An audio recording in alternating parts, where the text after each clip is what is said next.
A doença, a obesidade, é uma doença que se vence quando se quer. Então, o primeiro remédio é querer e o segundo remédio é não ter pressa. E é uma ilusão achar que quando eu estiver shapeado, quando eu estiver milionário, quando eu estiver XYZ, eu vou estar feliz. E é o que a gente escuta muitas vezes. Ah, ficou milionário, ficou shapeado, e aí? Chegou o que você buscava? Não. Sejam todos muito bem-vindos a mais um episódio do Pergunte ao Doutor. Hoje um episódio muito especial, o primeiro depois de alcançarmos a marca de 50 mil inscritos aqui no canal do Dr. Michael Marques. E hoje um episódio muito especial sobre emagrecimento. Para você que ainda não sabe, o Dr. Michael também é pós-graduado em nutrologia. Então, seja muito bem-vindo ao seu canal, Dr. Michael Marques. Muito obrigado. Vamos falar hoje sobre um tema muito importante. É esse tema que causa muita polêmica, né? Sem economia. A gente demorou para decidir falar sobre esse tema, Sim. mas eu acho que é um tema justo de se falar com equilíbrio, né? Tem muitos pontos de um lado, muitos pontos do outro, e quando a gente fala sem falsas pretensões, a gente consegue equilibrar os dois lados, né? Com equilíbrio, com moderação, porque igual você citou hoje, tem muitas ofertas por aí até perigosas, né? É isso aí. Mas antes de tudo, tem muita gente nova chegando todos os dias no seu canal. Se apresente, por gentileza, aos nossos espectadores. Com certeza. Eu sou o Dr. Michael Marques, eu sou médico. Eu fiz medicina aqui em Juiz de Fora, Minas Gerais. Eu fiz minha formação em medicina antroposófica, tanto no Brasil. Tive a sorte de ter um pai médico antroposófico, então foi estágio desde neném. E fiz várias vezes o curso dele. E fui para a Alemanha também estudar. Estudei apiterapia, Brasil e na Alemanha. Estudei neuromodulação REAC, em Florença, na Itália. Estudei fitoterapia na USP. E fiz pós-graduação em nutrologia. E hoje também é um mentor, né? Sim. Tem alguns novos produtos saindo aí. Hoje você é um empresário dentro do ramo de educação para profissionais da área da saúde. Conta um Isso. pouquinho disso também e do livro. Sim, importante falar, né? A gente tá... Vai sair o nosso livro, Hábitos de Aço. Nós vemos a importância de mudar hábitos, antes até de pensar em remédios. Claro que existem situações e situações, mas vemos claramente a importância do hábito para a saúde do ser humano. E temos hoje a plataforma Dose Certa, nós formamos profissionais da área da saúde e lá ensinamos suplementação, avaliação laboratorial, utilização de vis com álbum e apiterapia também. Mel, pólen, própolis, geleia real. E estamos investindo hoje em tecnologia também, para ajudar cada vez mais os profissionais da área da saúde com a ajuda desse camarada aqui. Muito bom, muito bom. E para você que está nos ouvindo, nos assistindo, o livro Hábitos de Aço ainda está em pré-venda. Então, no dia que esse podcast está saindo, ele ainda está em pré-venda. Então, talvez você já esteja no momento da venda. Mas se você ainda está na pré-venda, adquira no link da descrição desse podcast o livro Hábitos de Aço. Eu fui um dos primeiros a ler o livro depois da escrita do doutor e, assim, realmente tá bem além de tudo que vocês assistem e leem nas redes sociais e na internet sobre realmente como construir hábitos de aço. Então o link está aqui na descrição, ainda na pré-venda. E hoje nós vamos falar muito de hábitos também, doutor. Muito. Mas a primeira pergunta, e ao meu ver a mais importante, qual é a sua opinião sobre o glamour da obesidade que a gente tem visto nos últimos tempos aí nas redes sociais? É uma pena isso que acontece, porque a obesidade é uma doença. E falar que isso é normal, é aceitável, é bonito, embelezar isso é uma pena, porque mantém pessoas num local de doença. Então é muito do discurso da vítima, do inocente não, do pobre coitadinho, ele é obeso. Eu já estive nesse lugar, eu sei o que é isso. É muito triste. E valorizar esse momento, claro que a ideia também não é criticar e ficar apontando. A ideia é mostrar que isso é doentio e que a gente precisa chegar num ponto de equilíbrio. Não também falar que tem que ficar trincado e gigantesco de músculo, isso também não é saudável. É a palavra que você disse no início, o equilíbrio. E do seu ponto de vista, quando a gente trata uma doença como você disse, né? Como o doente, na verdade, como coitado. A gente não está estimulando ele a continuar nesse status quo? Sim. Nessa situação que ele está? Sim, está estimulando. é o que a gente vê muito, por exemplo, com a pobreza. Um vangloriamento do feio, do errado, do promíscuo. Então, assim, a gente tem que tomar muito cuidado quando a gente vê um conteúdo, e todo esse conteúdo faz parte de uma agenda que é altamente maléfica para o ser humano. Porque crianças estão sendo criadas à vista de toda essa cultura ou descultura revolucionária, que realmente faz mal para a alma de todo mundo. Então, até se reconstruir, eu, por exemplo, estudo muito esse tema e eu até todo dia eu vejo que tem pontos da minha vida em que eu fui contaminado por essa revolução horrorosa que ocorre, a olhos vistos. Mas precisamos dar um passo atrás e entender o que está realmente acontecendo. E eu indico muito um livro, chama Revolução e Contra-Revolução, do Dr. Plínio.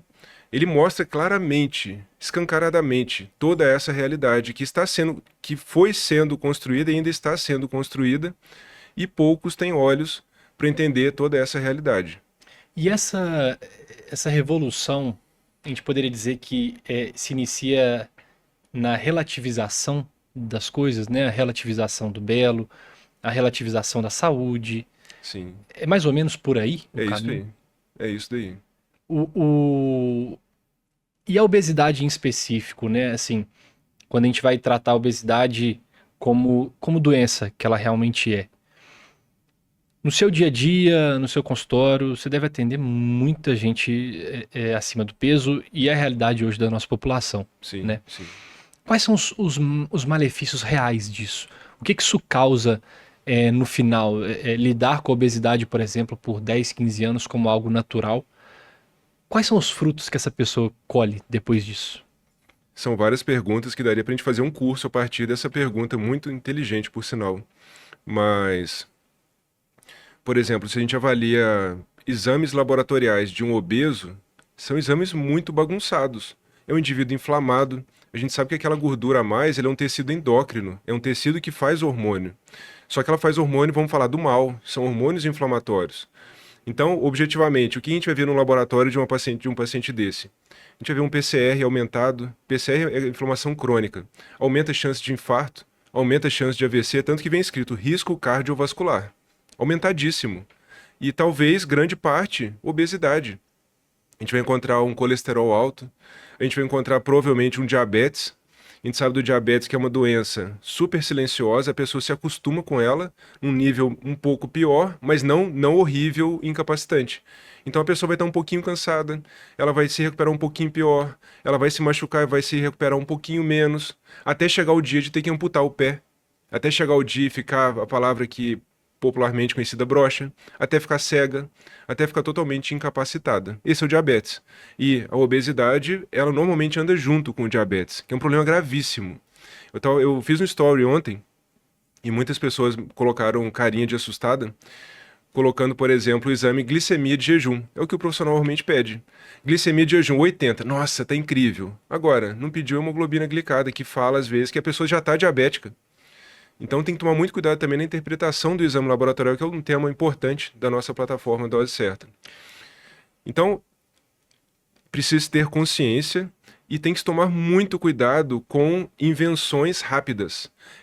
A doença, a obesidade, é uma doença que se vence quando se quer. Então, o primeiro remédio é querer e o segundo remédio é não ter pressa. Porque promessas rápidas, elas existem aos montes, a gente sabe, mas elas funcionam sim rápido. Mas assim como é rápida a perda, é rápida a volta. E muitas vezes a volta é até maior do que o ponto zero. Então, não adianta nada, além dos riscos. Então, existem remédios, por exemplo, que aumentam as chances de câncer, né? Aumenta as chances do efeito sanfona. A pessoa engorda, emagrece, acaba que ela fica dependente daquela muleta. Então, no longo prazo, é uma tragédia para a pessoa. E o rendimento dela, a gente fala muito de rendimento, de alta performance. É uma performance muito baixa. É uma pessoa com a mobilidade baixa. Tem dependendo do nível de obesidade, a pessoa não consegue amarrar os seus sapatos. Ela não vê o seu órgão genital. Então, assim, é dramático isso. E quem passou por isso na pele, eu passei ao longo por volta de 15 anos. Eu fui 15 anos obeso. É muito triste você ser homem e ter seio, ter aquela barrigona gigante, ter um pescoço que você não sente o vento. Eu lembro que a primeira coisa que eu senti quando eu emagreci foi o vento passar no pescoço, porque era como se tivesse uma capa que não deixava eu nem ter mobilidade, nem... e nem sentir o vento passar no pescoço. Enfim, são muitas limitações e problemas sérios de saúde.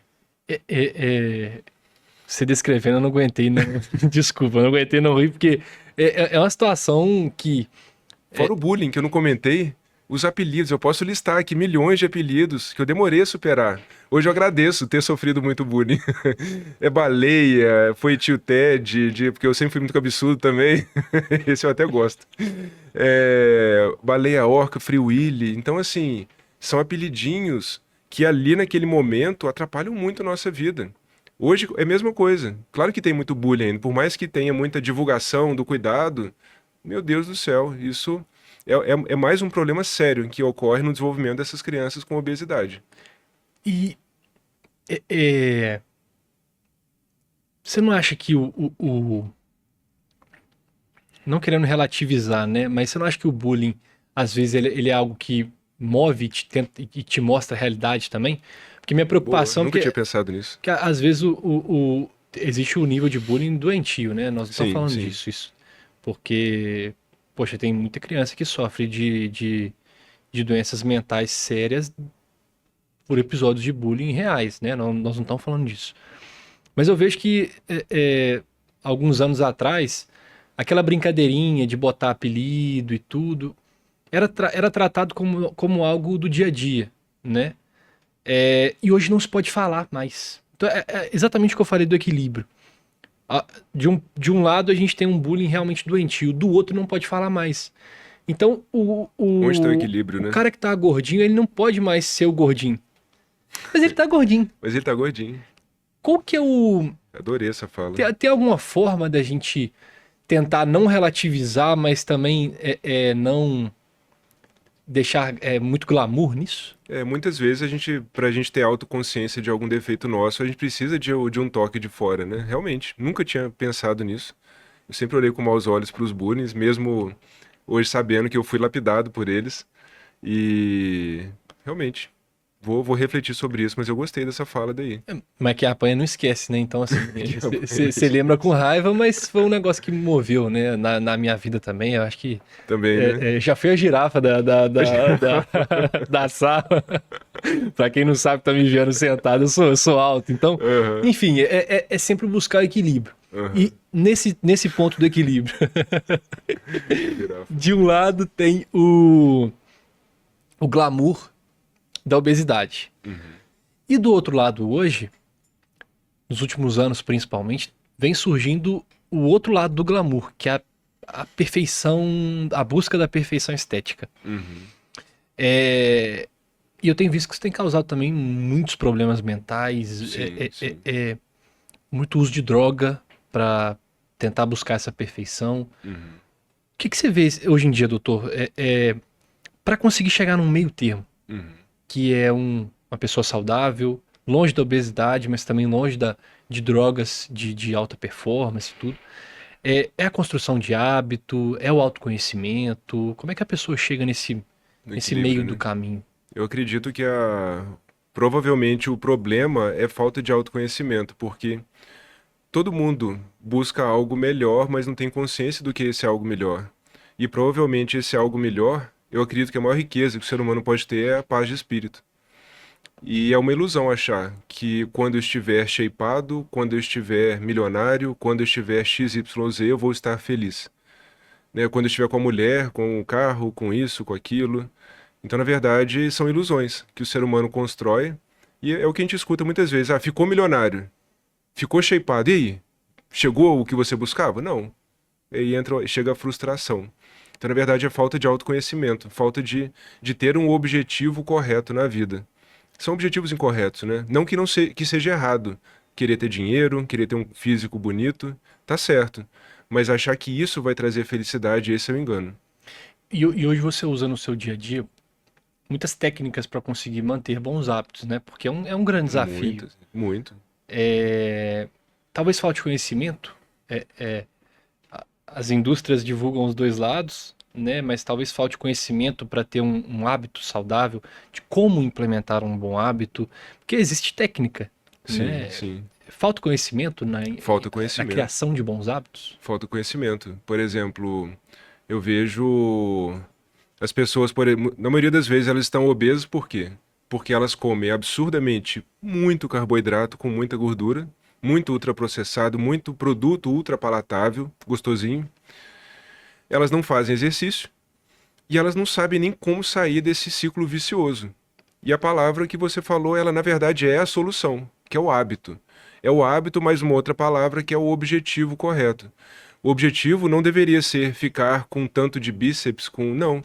O objetivo é ser saudável. Porque se o objetivo não é ser saudável, é só ter o shape da hora, a pessoa vai se intoxicar ali com... É fácil. Hoje em dia é fácil. Tendo condição financeira é fácil fazer tudo isso. Agora, vale a pena? Né? Se você tem um objetivo de ficar saudável, já é diferente. Você vai buscar hábitos que vão te gerar melhores resultados mentais, vão te trazer, sim, certo grau de felicidade e satisfação, e um objetivo da saúde, ele vai conseguir manter esse hábito muito mais fácil. Porque quem não tem esse objetivo, para que vai manter hábito? Sendo que às vezes ele tem uma injeção milagrosa que vai emagrecer, tem um remédio que faz acordar, tem um remédio que faz dormir, tem um remédio que faz ter relação sexual. E que vida é essa? Uma vida robótica?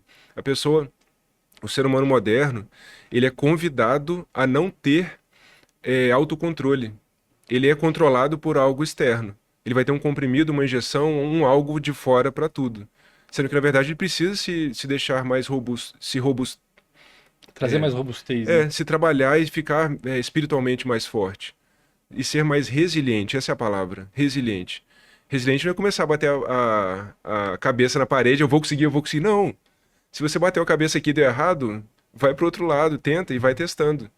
Né? É o que a gente fala até no Dose Certa, né? Na trajetória de como chegou nesse protocolo Dose Certa. Foram um teste de muitos anos. Eu comecei a testar suplemento com 16 anos. Hoje tenho 40.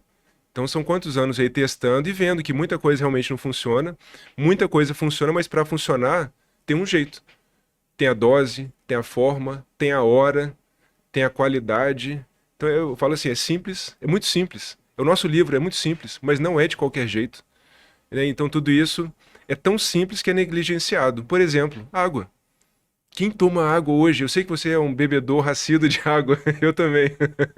Mas as pessoas não te olham estranho? Totalmente. Né? O que você está fazendo? Se fosse assim, o camarada está se entupindo de cerveja, tá tudo certo. Mas você tomando água é estranho. Então olha que mundo é esse. Que Brasil é esse? Né? Que mundo é esse? A pessoa está fumando é normal, usando vape é normal, seguindo seitas satânicas é normal, cultuando Halloween é normal. Agora faz alguma coisa saudável. Jogos de aposta. Jogos de aposta? Isso para mim é novidade. Eu sei quase nada sobre isso, mas sei que é um problema mundial já. Um problema financeiro também, além de psiquiátrico. Então, a gente tem que realmente dar um passo atrás e começar a refletir sobre tudo isso que está acontecendo. Isso faz bem? E é muito fácil de descobrir a verdade.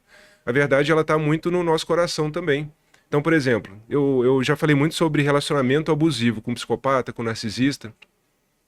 Quando a gente está em contato com um psicopata ou com um narcisista, a gente sente quase que um alerta de perigo. O corpo nosso sente isso, nosso coração sente.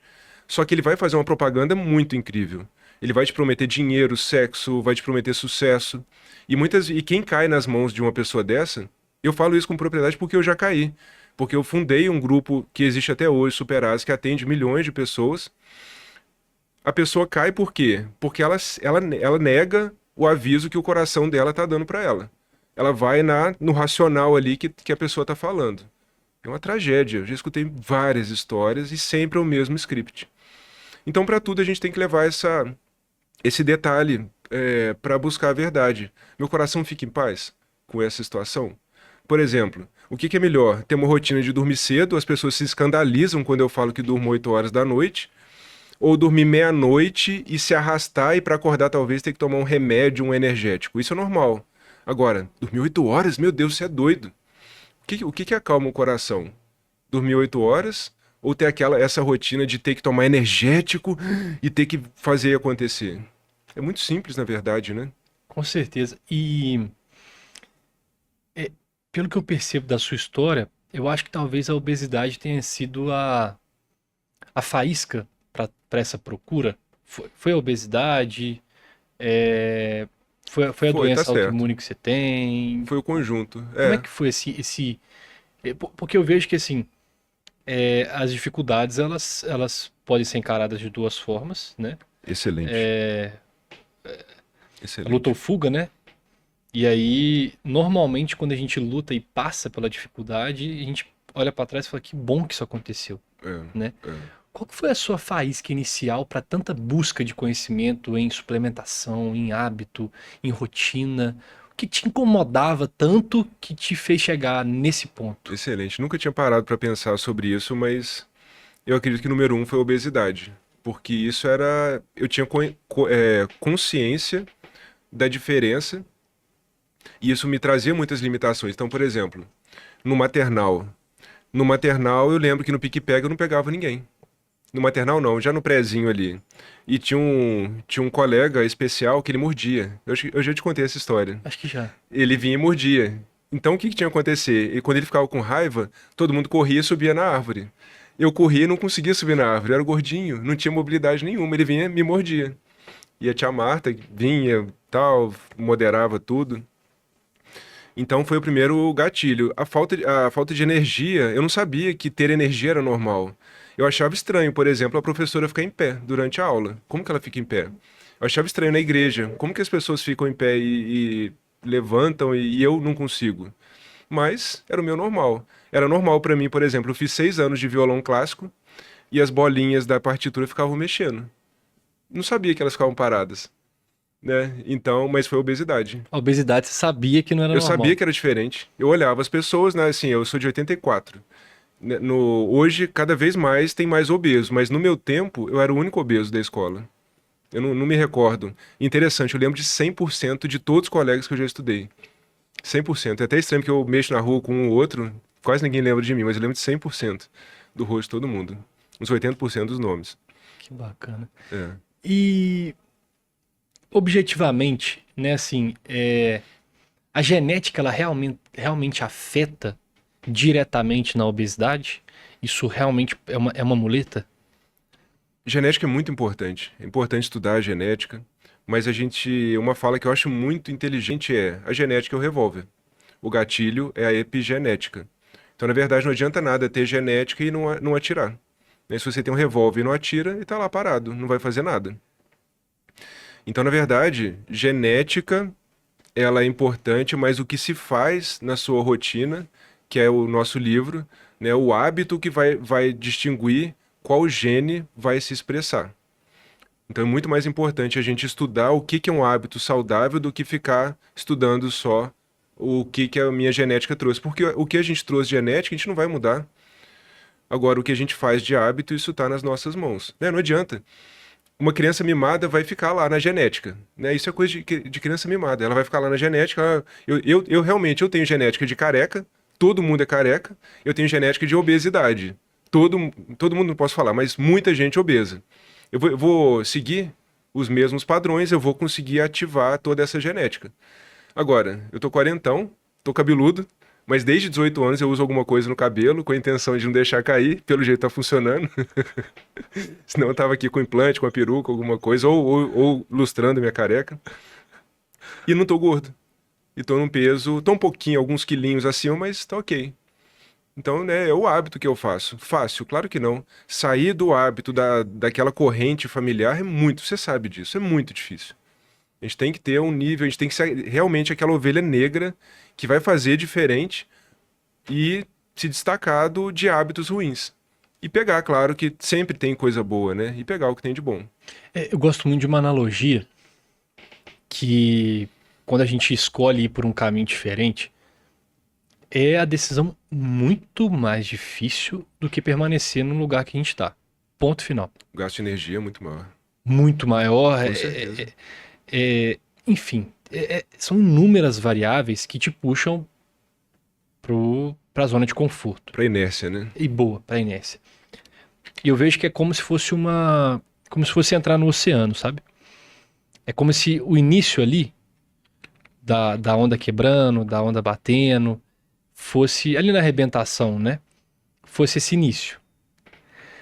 Só que poucas pessoas têm disposição ou até fé de que elas vão chegar no mar calmo, digamos assim, Aham. né? Que é onde está a recompensa. É, E pensando nesse ponto de vista de objetivo, de ambiência, enfim, quando a gente vê que a gente é a média das pessoas que a gente mais convive, e consequentemente os nossos hábitos também, né? Se a gente concorda com aquilo, então a gente pode dizer que o mais importante para, por exemplo, emagrecer, que é o nosso tema foco hoje, o mais importante talvez é tomar a decisão das pessoas que são suas referências, das pessoas que você vai conviver e do seu objetivo do que da genética. 100% de certo, com certeza. Por exemplo, meu filho, ele tá no final do emagrecimento dele, só que ele não gostava, ele tinha um mindset zero de fazer exercício. Por mais que eu falasse, por mais que eu desse muito exemplo, eu vi que eu tive que chegar no extremo para ele realmente entender, mas não foi só isso. Eu tive que também tomar cuidado com as pessoas com as quais ele entrava em contato, ambiência. O que que eu fiz? Durante um ano, eu escolhi as pessoas que seriam exemplos extremos para mostrar para ele quanto é importante ter um hábito de exercício físico, ter o mindset da regularidade do exercício. Então, o último aniversário dele, por exemplo, quem que foi? Fisiculturista, Clebão, personal Rogerinho, empreendedor, foi a Iesca, personal e fisiculturista, e foram mais uns dois ou três fisiculturistas também. E foram alguns atletas também. Então, assim, bugou a mente dele, aí hoje ele vai todo dia na academia, porque ele gosta. E por que que eu consegui isso? Foi construído. Então, essa é uma dica até para quem tem filho, né? Se o seu filho tá lá, ele tava só no videogame. No videogame, e assim, sair ele queria comer tudo, queria comer o mundo. Então, a gente organizou a ambiência dele. Isso é muito importante. Então a gente tem que tomar muito cuidado com quem a gente tem contato frequente, porque a gente aprende com ela. Eu me recordo, por exemplo, eu trabalhei com uma profissional que ela falava alto e destratava o funcionário. Eu comecei a imitar ela sem perceber, sendo que eu aprendi com meu pai e a minha essência é tratar muito bem todo mundo. Em pouco tempo eu comecei a gritar, eu falei, opa, não sou eu esse. Dei um passo atrás, parei de trabalhar com essa profissional. Então, olha a importância. A gente vai, parece que é realmente por osmose, né? A gente começa a imitar. E uma fala que eu vejo muito importante é: quer chegar no próximo passo? Se relacione com o próximo passo. Né? As pessoas naturalmente vão te mostrar como fazer para estar ali. Muito bom, muito bom. É, Você falou de forma simplória sobre isso, mas isso é muito avançado, isso que você fez. De entender o poder da modelagem. Acho que esse é o primeiro ponto, né? É modelagem. Sim. Entender o poder da modelagem e ter um protagonismo tão fora da curva que o seu raciocínio foi, tá, o que que eu posso fazer para o meu filho conviver com a pessoa certa, no lugar certo, da forma certa, para ele se espelhar? Conta um pouco dessa técnica de modelagem, como é que você usa ela no seu dia a dia? O tempo todo. Todo mundo usa, na verdade, né? Porque a criança, o que ela faz com os pais? Ela modela, ela imita. Modelar é imitar. Modelar é uma palavra do PNL, usada muito no PNL, Programação Neurolinguística. E é algo genial. Então, assim, a criança, ela tá imitando o pai o tempo todo. E nós, como adultos, imitamos também o tempo todo. Só que a gente pode fazer isso artificialmente.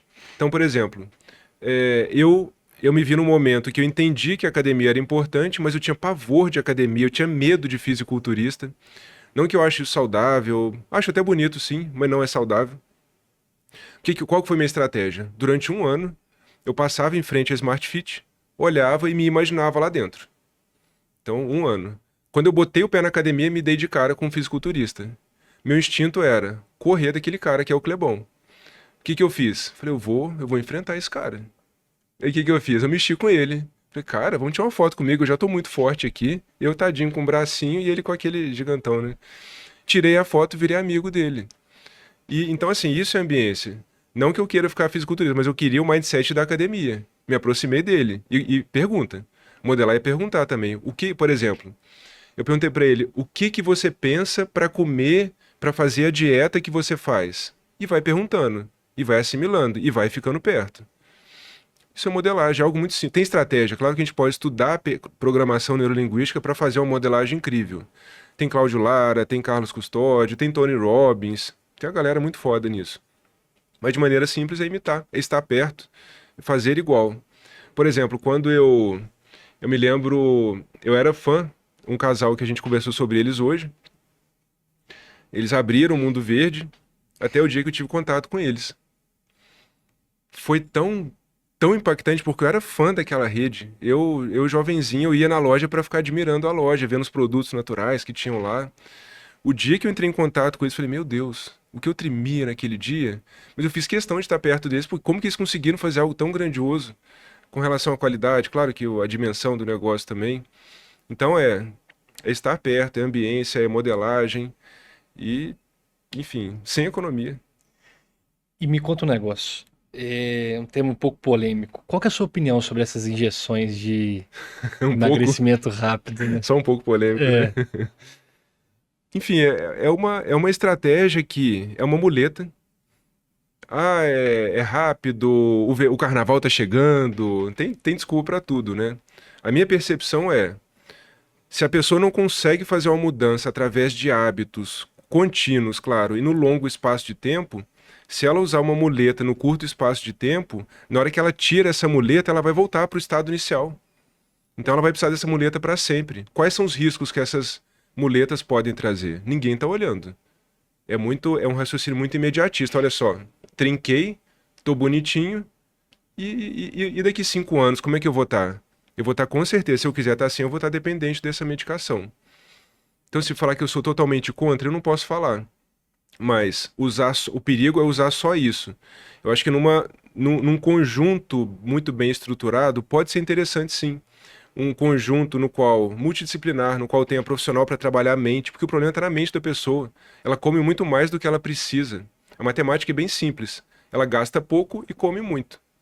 Vai engordar. Tomou remedinho, começou a comer menos, talvez o metabolismo vai subir, comeu menos, gastou mais, emagreceu. Então, tem que tomar muito cuidado com essas muletas de curto prazo. Eu prefiro mudanças pequenas, mas no longo prazo. Trazem muito melhores resultados.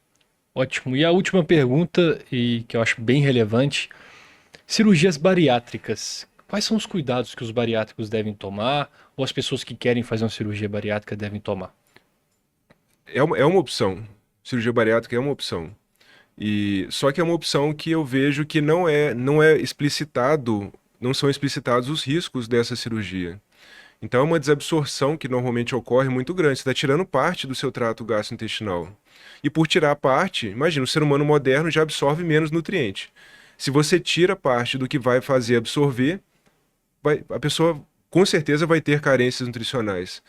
E eu recebo muito desses pacientes pós-cirurgia. É um arraso que ocorre normalmente na vida deles. Eles estão magros, muitas vezes, mas deprimidos, cabelo esvoaçando, fadigados, insones, com insônia. Então, assim, tudo bem que a pessoa escolheu, ela não teve força de vontade para fazer diferente. Porque a gente está falando de força de vontade. É difícil, sim, mas é força de vontade. Tudo bem que ela fez, mas o acompanhamento eu vejo que ele não é o ideal ainda. Porque deveria se investigar melhor o que está acontecendo e se suplementar muito melhor. É uma suplementação normalmente bem, eu diria, exagerada. Muitas vezes com necessidade de injeção. Porque a absorção é menor e a necessidade ela é muito maior de suplementos. Muito bom. Doutor, obrigado pela sua disponibilidade. Obrigado a A você. gente teve uma agenda corrida no final de ano, né, Sim, no sim. início de 2025, mas estamos de volta firme, com algumas novidades para os nossos inscritos em breve, né? Muitas. Mas queria que você fizesse o último convite para o livro Hábitos de Aço, e contasse um pouco mais de alguns temas ali importantes, para as pessoas entenderem um pouco do que tem dentro do livro, e por que elas deveriam tomar esse primeiro passo na vida delas. Eu acho que assim, todo mundo quer uma vida melhor, todo mundo quer ser mais pleno, todo mundo quer ser feliz. Impossível ser feliz não dormindo bem, impossível ser feliz tendo fadiga.